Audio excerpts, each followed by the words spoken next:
Hello दोस्तों, आप सभी लोगों का स्वागत है हमारे यूट्यूब चैनल पर। आज हम लोग पढ़ेंगे कक्षा 8 विज्ञान भारती यूपी बोर्ड का पाठ 2, जिसका नाम है मानव निर्मित वस्तुएं। इसका हम लोग प्रश्न उत्तर देखेंगे। पहला प्रश्न दिया है, सही विकल्प के सामने सही का चिन्ह अपनी अभ्यास पुस्तिका में लगाइए। इसमें क नंबर प्रश्न है, थर्माकोल का दूसरा नाम है। पहला विकल्प है टेफ्लॉन, दूसरा है स्टाइरोन, तीसरा है नायलॉन और चौथा है डेक्रॉन। तो इसका सही उत्तर हो जाएगा स्टाइरोन। आगे प्रश्न नंबर ख है, पौधों का मुख्य पोषक तत्व है। इसमें भी 4 विकल्प है। पहला है गंधक, दूसरा है ऑक्सीजन, तीसरा है नाइट्रोजन और चौथा है कार्बन। तो इसका सही उत्तर हो जाएगा नाइट्रोजन।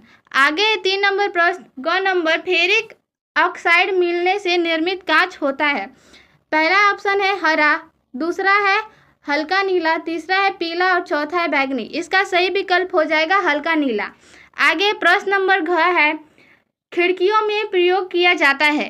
पहला है कठोर कांच, दूसरा है फोटोक्रोमेटिक कांच, तीसरा है फ्लिंट कांच और चौथा है साधारण या मृदु कांच। तो इसका उत्तर हो जाएगा खिड़कियों में साधारण या मृदु कांच का प्रयोग किया जाता है। आगे प्रश्न नंबर 2 है, सही कथन के सम्मुख सही तथा गलत कथन के सम्मुख गलत का चिन्ह अपनी अभ्यास पुस्तिका में अंकित कीजिए। इसमें क नंबर प्रश्न है, फोटोक्रोमिक कांच प्राप्त करने के लिए उसमें सिल्वर आयोडाइड मिलाया जाता है।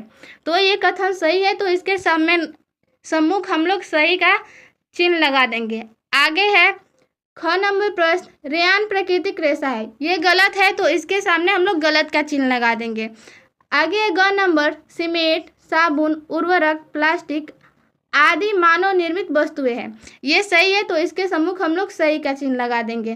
घ नंबर प्रश्न है, एंटीबायोटिक दवाओं का उपयोग कीटाणुनाशक के रूप में किया जाता है। ये गलत है, तो इसके सम्मुख हम लोग गलत का चिन्ह लगा देंगे।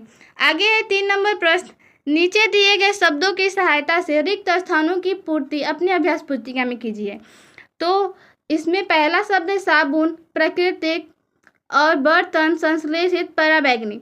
ये सब शब्द है जो हम लोग को खाली स्थान में भरना है। क नंबर है, मेलामाइन का उपयोग प्लास्टिक के खाली स्थान बनाने में किया जाता है।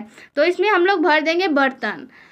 आगे है ख नंबर, सूत, रेशम, ऊन, खाली स्थान रेशे हैं। किस प्रकार के रेशे हैं? तो प्राकृतिक रेशे हैं।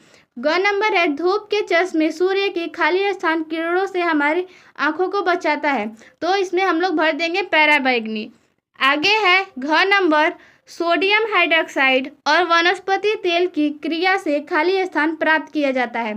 तो साबुन प्राप्त किया जाता है। खाली जगह में हम लोग भर देंगे साबुन। आगे ग नंबर है, खाली स्थान, रेशों से बने कपड़े अधिक टिकाऊ और सस्ते होते हैं। तो खाली स्थान में भर देंगे संश्लेषित। आगे है 4 नंबर प्रश्न, संक्षेप में उत्तर दीजिए। इसमें क नंबर प्रश्न है, प्राकृतिक एवं मानव निर्मित वस्तुओं से आप क्या समझते हैं? इसका उत्तर हो जाएगा प्राकृतिक वस्तुएं। प्रकृति से हमें अनेक वस्तुएं प्राप्त होती हैं। प्रकृति द्वारा प्रदत्त वस्तुओं को प्राकृतिक वस्तुएं कहते हैं, जैसे पहाड़, नदियाँ, समुद्र, झीलें, मिट्टी, वायु आदि प्राकृतिक वस्तुएं हैं। और मानव निर्मित वस्तुएं वे वस्तुएं जो मानव द्वारा निर्मित की जाती है, उन्हें मानव निर्मित वस्तुएं कहते हैं, जैसे वस्त्र, कृषि यंत्र, मकान, साबुन, सीमेंट आदि। आगे प्रश्न नंबर ख है, किन्हीं 4 प्रकार के कांच का नाम लिखिए। तो इसका उत्तर हो जाएगा, कांच के 4 प्रकार निम्नलिखित है। पहला है साधारण या मृदु कांच, दूसरा है कठोर कांच, तीसरा है फ्लिंट कांच और चौथा है फोटोक्रोमिक कांच। आगे है ग नंबर प्रश्न, पॉलीथीन, टेफ्लॉन, एक्रिलिक तथा बेकेलाइट के एक एक उपयोग लिखिए। इसका उत्तर होगा, पॉलीथीन का उपयोग थैली बनाने में, टेफ्लॉन का उपयोग नॉन स्टिक बर्तन पर उष्मा प्रतिरोधी परत चढ़ाने में और एक्रिलिक का प्रयोग कार एवं ट्रकों की खिड़कियों में। बेकेलाइट का उपयोग बिजली के प्लग, स्विच, कंघी, पेन और हत्थे बनाने में किया जाता है। घ नंबर है, साबुन और अपमार्जक में क्या अंतर है? इसका उत्तर हो जाएगा, साबुन तथा अपमार्जक में निम्नलिखित अंतर है। इसमें पहला अंतर है, साबुन में पहला है, यह वनस्पति तेल और सोडियम अथवा पोटेशियम हाइड्रोक्साइड की पारस्परिक क्रिया द्वारा बनाया जाता है। और दूसरा है कठोर जल के साथ साबुन एक सख्त पदार्थ बनाता है। इस प्रकार न तो झाग बनती है और न ही सफाई होती है। अपमार्जक क्या है? ये पेट्रोलियम हाइड्रोकार्बनों से बनता है। वे कठोर जल के साथ भी आसानी से झाग बनाते हैं। इस प्रकार कपड़े सुगमता से साफ हो जाते हैं। आगे है 11 नंबर प्रश्न, मृत्तिका क्या है? इसका उत्तर होगा कुम्हार एक विशेष प्रकार के मिट्टी का उपयोग करते हैं जिसे चिकनी मिट्टी या क्ले कहते हैं। गूंथी हुई चिकनी मिट्टी से चाक द्वारा पहले कच्चे बर्तन बनाए जाते हैं, फिर उन्हें ऊंच ताप पर भट्ठी में पकाया जाता है। पके हुए इन बर्तनों को मृत्तिका कहा जाता है। आगे 11 नंबर प्रश्न है संश्लेषित रेशे क्या हैं? इसका उत्तर होगा नायलॉन, पॉलिस्टर, डेक्रॉन, रेयान आदि मानव निर्मित रेशे हैं। इनमें से बहुत से रेशे पेट्रोलियम पदार्थों से प्राप्त किए जाते हैं। इस प्रकार के रेशे को संश्लेषित रेशे कहते हैं। आगे है 5 नंबर प्रश्न, खंड क के अधूरे वाक्य को खंड ख की सहायता से पूरा कीजिए। हमने यहाँ पर सही मिलान करके लिख दिया है, जिसमें खंड क में है, खंड क में पहला दिया है मनुष्य अथवा मशीनों द्वारा तैयार की गई वस्तुएं, तो इसका खंड ख से मिलान कर देंगे, मानव निर्मित वस्तुएं कहलाती हैं।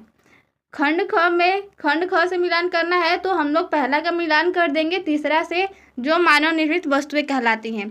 खंड क में दूसरा दिया है मकान बनाने में, तो खंड ख में मिलान कर देंगे, ईंट, सीमेंट, सरिया आदि का उपयोग किया जाता है। आगे 3 नंबर खंड क में सीमेंट के नए प्लास्टर पर, इसका हम लोग मिलान कर देंगे, पानी का छिड़काव आवश्यक है। अब खंड क में दिया है कृषि उत्पादन बढ़ाने के लिए, तो हम लोग इसका मिलान कर देंगे, खंड ख से उर्वरकों का प्रयोग किया जाता है। 5 नंबर है रेयान रेशों को, तो हम लोग खंड ख से मिलान कर देंगे, कृत्रिम रेशा भी कहा जाता है। आगे प्रश्न नंबर 6 है निम्नलिखित प्रश्नों के उत्तर दीजिए। इसमें पहला प्रश्न देखते हैं। पहला प्रश्न है भूमि में पोषक तत्वों की पूर्ति के लिए कौन कौन से उपाय किए जाते हैं? इसका उत्तर हो जाएगा भूमि में पोषक तत्वों की पूर्ति के लिए निम्नलिखित उपाय किए जा सकते हैं। पहला उपाय, भूमि को जोतकर कुछ समय के लिए छोड़ दिया जाता है, जिससे पोषक तत्वों की पूर्ति पर्यावरण से स्वतः होती रहे। 2 नंबर हो जाएगा फसल चक्र के नियमों का पालन किया जाए। और 3 नंबर हो जाएगा भूमि में पोषक तत्वों की तत्काल पूर्ति के लिए विभिन्न रासायनिक खादों का प्रयोग किया जाए। आगे ख नंबर हो जाएगा प्रश्न, धूप में बाहर निकलने पर हम धूप के चश्मे का प्रयोग क्यों करते हैं? इसका उत्तर हो जाएगा हम धूप के चश्मे का प्रयोग आँखों को सूर्य की गर्मी और पराबैंगनी किरणों से बचाने के लिए करते हैं। ग नंबर प्रश्न है संश्लेषित रेशों से बने वस्त्र जल्दी क्यों सूख जाते हैं? इसका उत्तर होगा संश्लेषित रेशों से बने वस्त्र हल्के होते हैं और इनमें सिकुड़न नहीं होती है, इसलिए वे जल्दी सूखते हैं। आगे प्रश्न नंबर घ है जैव निम्नीकरणीय एवं जैव अनिम्नीकरणीय में अंतर लिखिए। इसका उत्तर होगा जैव निम्नीकरणीय पदार्थ जो प्राकृतिक प्रक्रिया जैसे जीवाणु की क्रिया द्वारा अपघटित हो जाता है, वे जैव निम्नीकरणीय कहलाते हैं, जैसे कागज, सूती कपड़ा, ऊनी वस्त्र आदि। आगे जैव अनिम्नीकरणीय पदार्थ क्या होते हैं? पदार्थ प्राकृतिक प्रक्रियाओं द्वारा सरलता यानी आसानी से विघटित नहीं होता है, जैव अनिम्नीकरणीय कहलाता है, जैसे प्लास्टिक की थैलियाँ, टीन, एल्युमिनियम और धातु की पत्तियाँ आदि। इस वीडियो में इतना ही प्रश्न था। मिलते हैं अगले वीडियो में।